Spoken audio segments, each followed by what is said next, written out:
하나님 말씀은 갈라디아서 5장 16절에서 17절입니다. 내가 또 말합니다.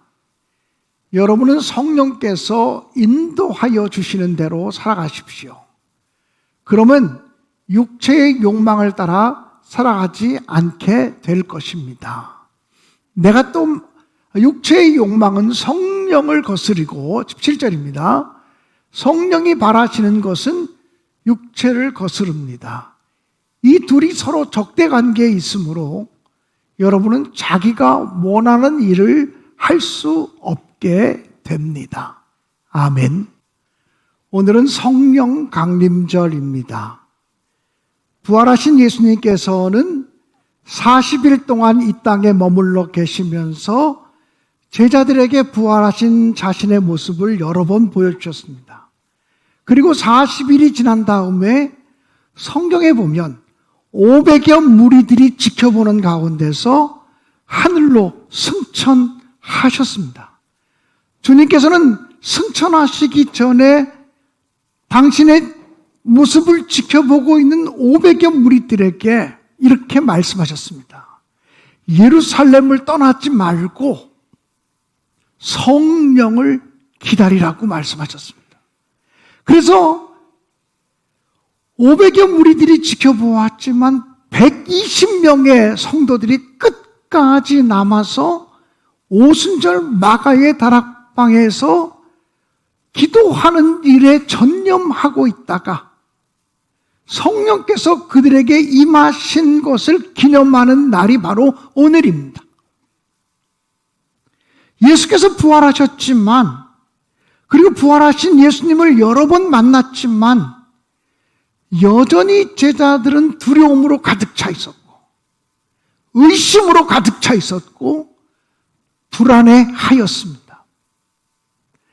부활하신 예수님을 만났음에도 불구하고 또 부활하신 예수님을 내 눈으로 보았음에도 불구하고 그들은 변화되지 않았습니다.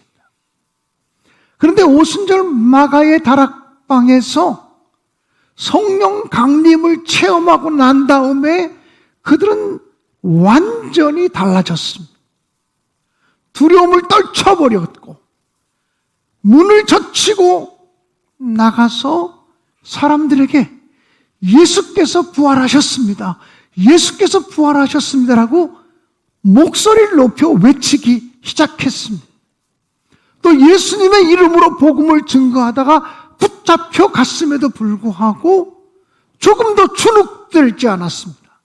그리고 그들 앞에서 말하기를 우리가 하나님 앞에서 너희 말을 듣는 것과 하나님의 말씀을 듣는 것 중에 어느 것이 옳은가 판단하라고 말하면서 우리는 보고 들은 것을 말하지 아니할 수 없다라고 말했습니다.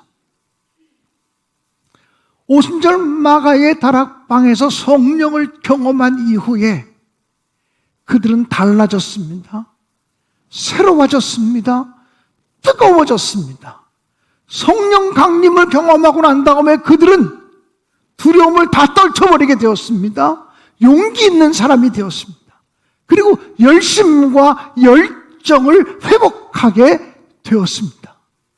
그리고 더 나아가서 그들은 부활하신 예수님을 만난 이후에 늘 기쁨으로 충만했고 감사로 충만했습니다.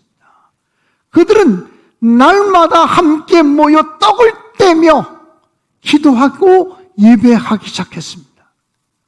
그래서 그것 때문에 초대교회 예배 공동체가 세워지게 되었습니다. 그 예배 공동체가 세워진 것이 바로 오늘날 교회입니다. 그러므로 성령 강림절은 교회의 생일이라고 말할 수 있습니다.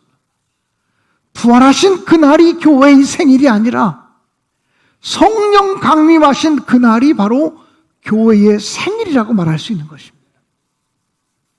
사랑하는 여러분, 오순절 마가의 다락방에서 부활하신 주님을 성령으로 경험하고 난 다음에 그들은 달라지기 시작했다는 거예요. 성령을 경험했다, 성령이 그들에게 임했다라고 하는 말은 예전에는 육체로 계신 예수님을 만날 때는 행복하고 예수님과 헤어지고 나면 불안하고, 이전에는 예수님과 손을 잡고 가면 행복하고 육체로서 예수님과 손을 놓고 나면 의심하고 불안해하고 걱정, 근심에 휩싸인 삶을 살았다는 거예요. 그런데 예수께서 부활 승천하시고 그 다음에 성령께서 그들에게 임하셨다는 것은 이제 부활하신 예수님이 그들의 심령 속으로, 그들의 마음 속으로 들어오셨다는 것을 의미해요. 그래서 부활하신 예수님을 마음속에 모시고 사니까 모든 순간에 예수님을 호흡으로 느끼고 생명력이 있는 예수님과 동행하게 되었다는 것을 의미하는 것입니다. 신약시대를 살아가는 성도들은 부활하신 예수님을 영으로 깨닫고 발견하고 모시게 되는 것입니다. 부활하신 예수님이 내 안에, 우리의 심령 속에, 우리의 마음 속에 머물러 계시는 사건이 성령 강림의 사건이라고 하는 것입니다. 그저 불바다 벌떡벌떡 일어서는 것 이것만이 아니고 실제로 예수님이 내 심령 속에 살아계셔서 우리를 주관하시고 우리를 움직이시고 우리를 통해서 일하시는 사건이 성령 강림이라는 것입니다. 여러분, 그래서 바울 사도는 빌립보에 사는 성도들에게 편지할 때 내가 그리스도 예수의 심장으로 너희 무리를 얼마나 사랑하는지 하나님이 증인이 되시느니라고 말씀하셨습니다.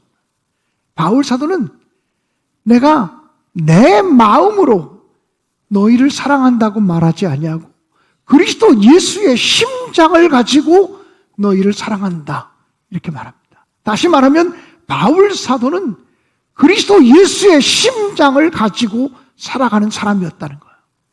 그리고 빌립보서 2장 5절에 보면 너희 안에 이 마음을 품으라 곧 그리스도 예수의 마음이니 그러면서 그리스도 예수의 심장은 바울 사도 자신만 가져야 되는 마음이 아니라 예수를 구주로 고백하고 예수를 구주로 영접한 모든 사람들이 품고 살아가야 될 마음이라고 하는 사실을 강조하셨다는 것입니다. 다시 말하면 바울 사도는 예수 그리스도의 심장을 이식받은 사람이에요. 우리가 그리스도인으로 살아간다는 것은, 또 성령 받은 사람으로 살아간다는 것은 그리스도 예수의 심장을 이식받은 사람으로 살아가는 것을 의미한다는 거예요. 우리 교인들 가운데도 장기 이식 수술을 받으신 분들이 여러 분 계십니다. 신장을 이식받으신 분도 있고 심장을 이식받으신 분도 있고 폐 이식을 받으신 분들도 있습니다. 그런데 어떤 장기를 이식받았든지 간에 장기 이식을 받은 사람들은 평생 동안 먹어야 되는 약이 있습니다. 그것이 바로 무슨 약인 줄 아십니까? 면역 억제제라고 하는 약입니다. 새로운 장기가 우리 안에 들어오면 내 몸은 위험한 침입자가 하나 들어온 것으로 인식합니다. 내 몸의 면역 체계는 수상한 침입자가 내게 들어온 것으로 인식해서 내 몸의 면역 체계가 새로운 장기를 공격합니다. 내 몸의 면역 체계가 새로운 장기를 공격하지 못하게 하기 위해서 먹는 약이 면역 억제제입니다. 자기를 억제하는 것입니다. 그래야만 새로 이식한 장기와 조화롭게 살아갈 수가 있는 것입니다. 여러분, 우리가 예수 믿는 사람이 되었다고 하는 것, 또는 성령의 임재를 경험한 사람이 되었다고 하는 것은 저와 여러분 안에 예수의 심장이 들어왔다는 것을 의미합니다. 예수님의 마음이 들어왔다는 것을 의미하는 거예요. 그런데 우리의 옛사람은, 우리의 본성적인 사람은 예수님의 마음, 예수의 심장을 자꾸 밀어내려고 합니다. 그렇기 때문에 우리는 영적으로 면역 억제제를 먹어야 돼요. 그 영적인 면역 억제제가 무엇인 줄 아십니까?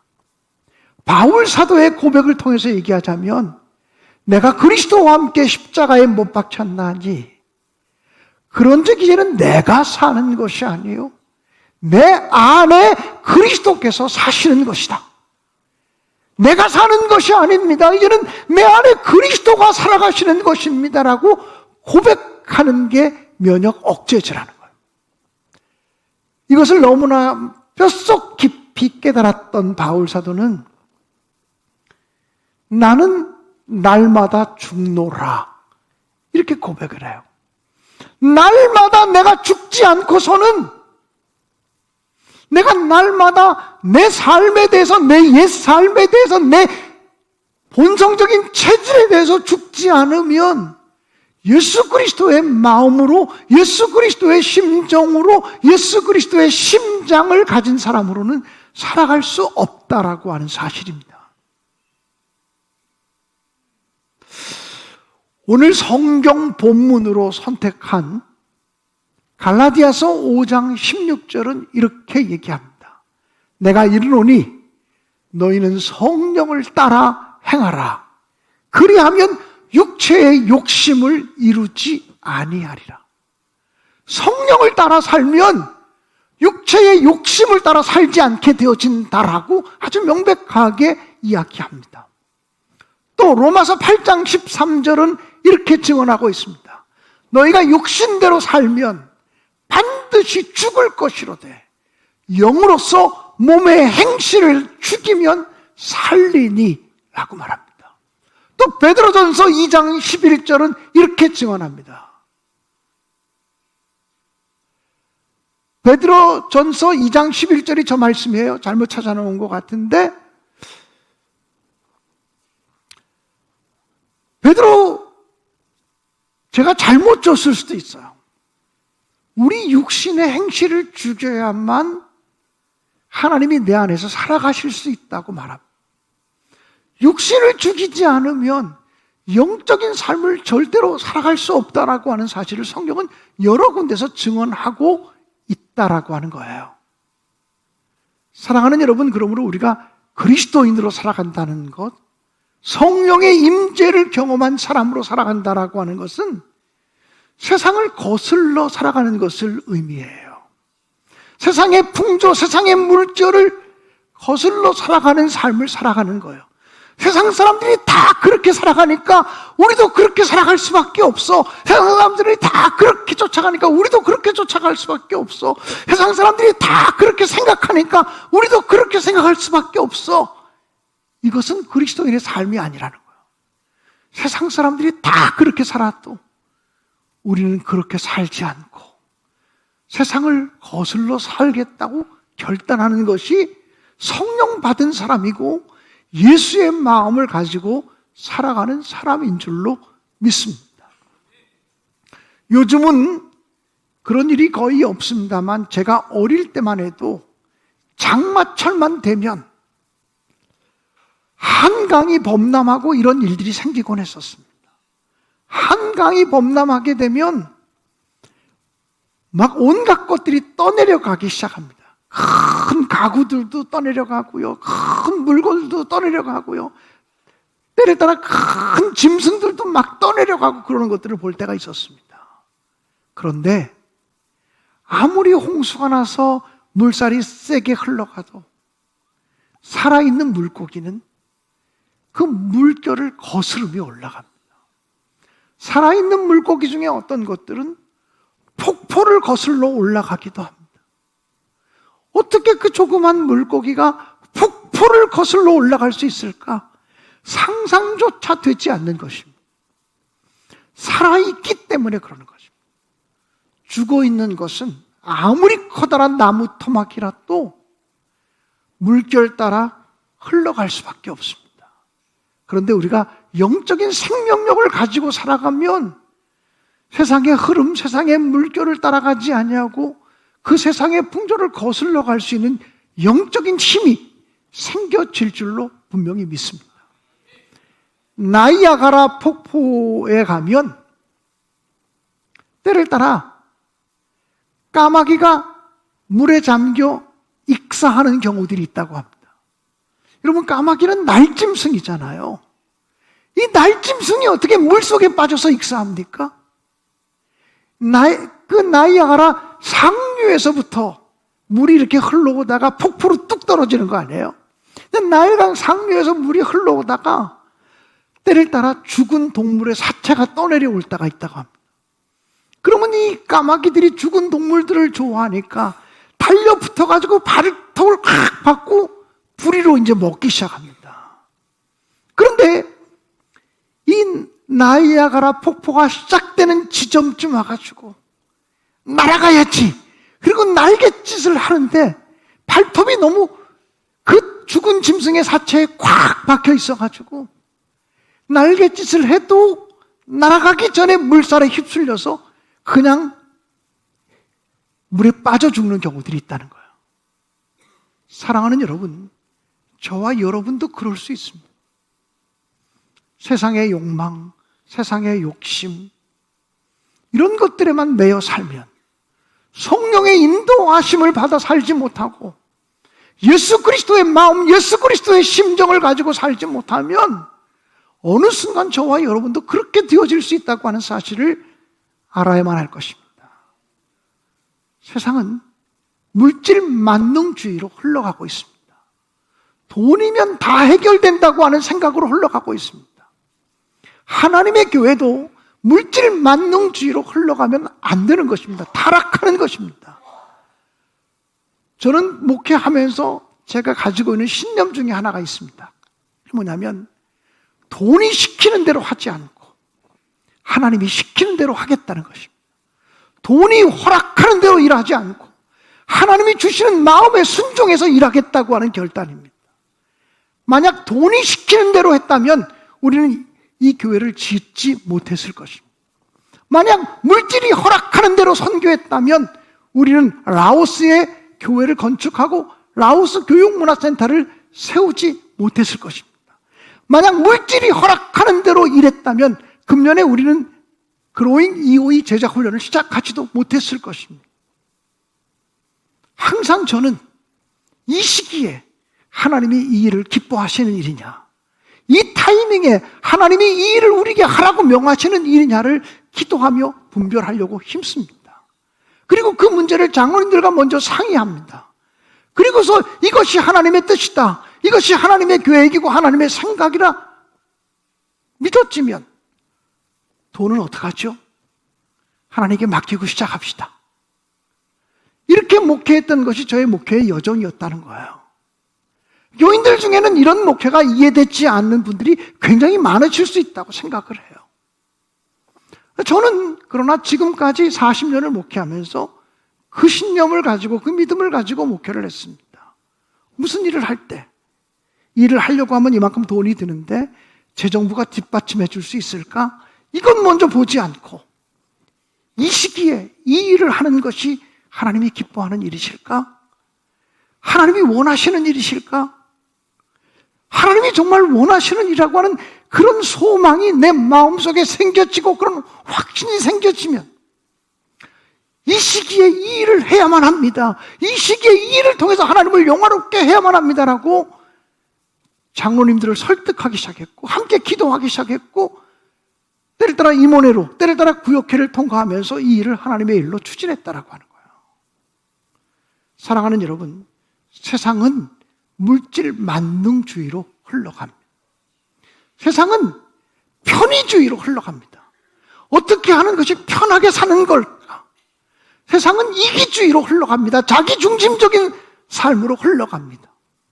그러나 성령의 사람은, 그러나 믿음의 사람은 물질 중심으로 살지 않습니다. 성령의 사람은 편의주의로 살지 않습니다. 편의주의로 살아가는 사람은 넓은 길을 걸어가는 사람이에요. 성경은 우리에게 좁은 길을 걸어가라고 말해요. 좁은 문으로 들어가라고 말하고 있어요. 세상은 이기주의로 흘러갑니다.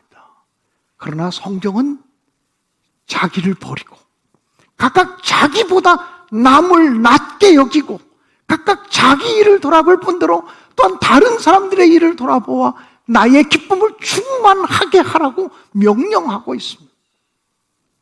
그러므로 사랑하는 여러분, 여러분이 성령 받은 사람이 됐다라고 하는 것, 그것은 성령이 내 안에 임재하셔서 예수님이 부활하셨다고 하는 것을 의심 없이 믿게 되는 사람은 예수의 심장을 이식받은 사람이고 예수의 마음을 이식받은 사람이기 때문에 예수님의 마음, 예수의 심장을 가지고 살아갈 수 있게 되어지기를 주님의 이름으로 간절히 축원합니다.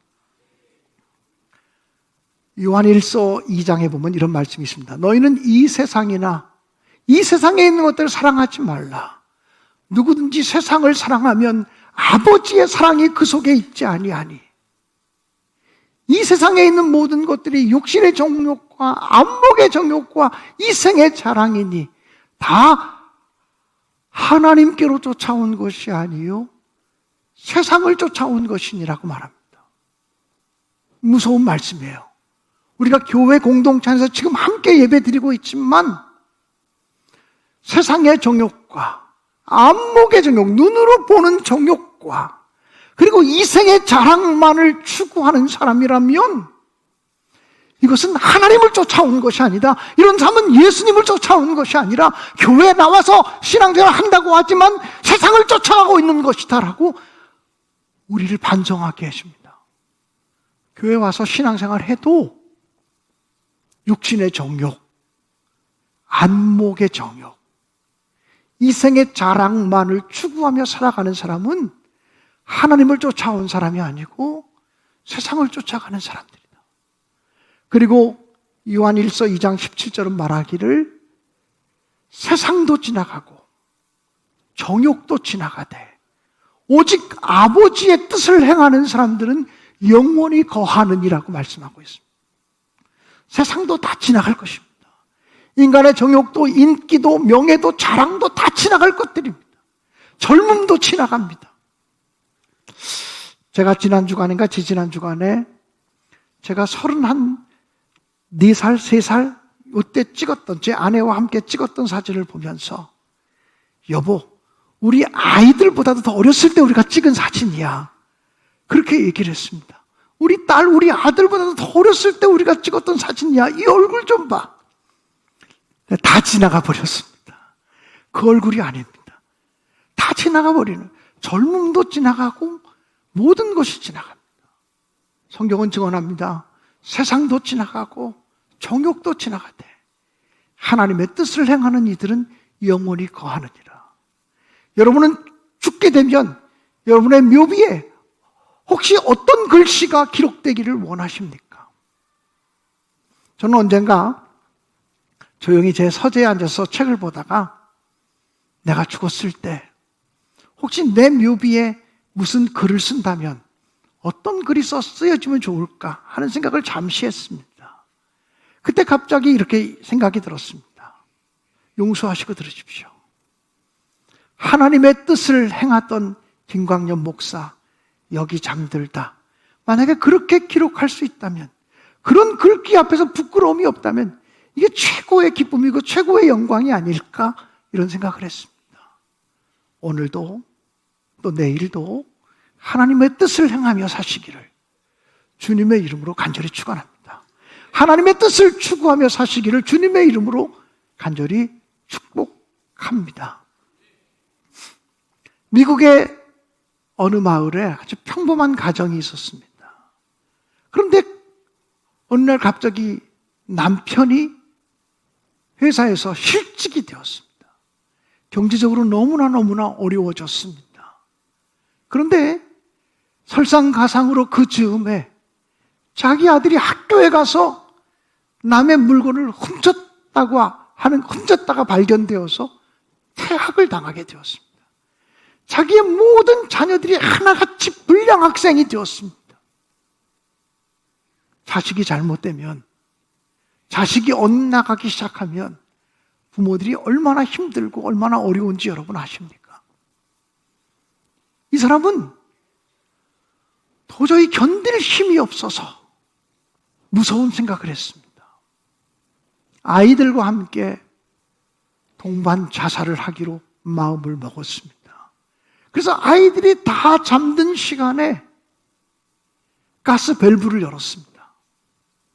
그리고는 가스 밸브에서 나온 가스가 온 방안을 가득 채우기 시작할 때, 서서히 정신이 혼미해지기 시작할 그때, 옆집에서 창문을 열어놓고 라디오를 틀었는데 거기서 노래 하나가 들려지고 있었습니다. 그 노래 가사를 희미한 정신 속에서 이 여자가 듣고 있었습니다. 내 모든 시험, 무거운 짐을 주 예수 앞에 아뢰이면 근심에 쌓인 날 돌아보사 내 근심 모두 맡으시네. 무거운 짐을 나 홀로 지고 견디다 못해 쓰러질 때 불쌍히 여겨 구원해 주리. 은혜의 주님 오직 예수 라고 하는 찬송가 가사가 그의 귀에 들려지고 있었습니다. 내 모든 시험 무거운 짐을 나 홀로 지고 쓰러질 때, 어쩌면 그러면 자기 처지와 똑같은 찬송가 가사가 들려오는 것입니다. 그 가사를 듣는 순간 정신이 번쩍 들었습니다. 그리고는 무릎을 꿇고 정말 짧은 기도를 드렸습니다. 하나님 용서해 주옵소서. 내 모든 짐을 주님께 맡깁니다. 내 모든 근심을 주님께 맡깁니다. 그리고는 벌떡 일어나서 창문을 있는 대로 다 열기 시작했습니다. 그리고는 방 안에 들어가서 잠자는 아이들을 막 흔들어 깨웠습니다. 그리고 모두 바깥으로 나왔습니다. 그리고는 하나님께 철저히 회개하고 새로운 삶을 살기로 결단합니다. 일단 남편이 실직했으니까 더 시골로 들어가서 조그마한 집, 초라한 집에서 살림을 시작합니다. 그리고 하나님께 모든 것을 맡기고 기도하기 시작합니다. 성령 하나님을 의지하기 시작합니다. 서서히 그가 회복되어 자기가 회복되고 자기 가정이 회복된 이야기를 글로 썼습니다. 제가 어렸을 때 읽었던 마네라고 하는 여인이 썼던 근심이여 안녕이라는 책. 혹시 여러분 가운데도 근심이여 안녕이라는 책을 읽어보신 분이 있으실까요? 사랑하는 여러분, 부활하신 예수님을 만났음에도 불구하고, 아니 부활하신 예수님과 밥도 여러 번 먹었음에도 불구하고, 부활하신 예수님과 여러 번 그의 말씀을 듣고 손을 잡고 살았음에도 불구하고 제자들은 여전히 두려움과 근심과 불행에 빠져 있었어요. 그런데 부활하신 예수님이 승천하신 후에 그 부활하신 예수님이 성령으로 임하셨을 때, 성령으로 그들의 마음속에 내주하시고 임재하기 시작했을 때, 그 매 순간순간마다 부활하신 예수님이 이 안에 계시니까, 역사하시는 살아계신 하나님이 내 안에 계시니까 두려움이 와도 떨쳐버릴 수 있고, 의심이 와도 떨쳐버릴 수 있고, 시기와 미움과 분쟁과 이런 세상적인 것들이 와도 떨쳐버릴 수 있는 힘을 얻게 됩니다. 용서할 수 없는 사람을 용서하게 되고, 사랑할 수 없는 사람을 사랑하게 되고, 세상을 쫓아가지 않고 육신을 쫓아가지 않고 죄악을 따라가지 않고 살아갈 힘과 능력을 얻게 되었다라고 하는 말입니다. 사랑하는 성도 여러분, 오늘 성령 강림절입니다. 오순절 마가의 다락방에서 간절히 사모하고 기다리다가 성령 강림을 체험했던 120명의 성도들처럼 우리가 모든 두려움을 떨쳐버리고 모든 미움과 의심과 불신을 떨쳐버리고 예수 그리스도의 사람으로, 예수 그리스도의 심장으로 살아가는 새로운 인생을 살아갈 수 있게 되어지기를 주님의 이름으로 간절히 축원합니다. 저와 여러분이 새롭게, 뜨겁게, 강하게, 그리고 진실하게, 그리고 뭡니까? 기쁘게, 감사하며 살아갈 수 있는 힘과 원동력은 성령 안에 있습니다. 주님을 간절히 사모하는 사람들에게 그것이 임할 것입니다. 예수님 사모합니다. 우리가 그렇게 기도할 수 있기를 간절히 바랍니다.